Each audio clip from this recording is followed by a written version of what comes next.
How to change Roblox wallpaper on PC. Hey everybody, in this video, I'll show you how to change Roblox wallpaper on PC.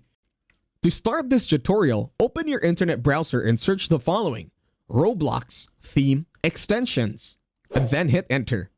Once done, this will show you the first link and click on the first link on the search. Wait for it to load this time. It will take a few seconds, just bear with me.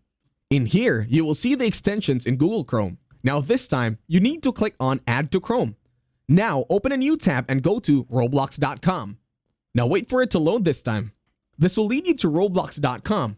In here, click on the puzzle symbol and then go to Roblox themes. In here, click the color that you like and then click on refresh.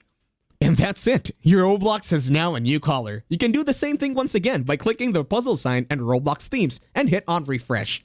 And you can change your colors anytime you want. And that's it! Please leave a like, share, and please don't forget to comment. Hopefully you get some value in this one, and as always, I'll see you on the next video.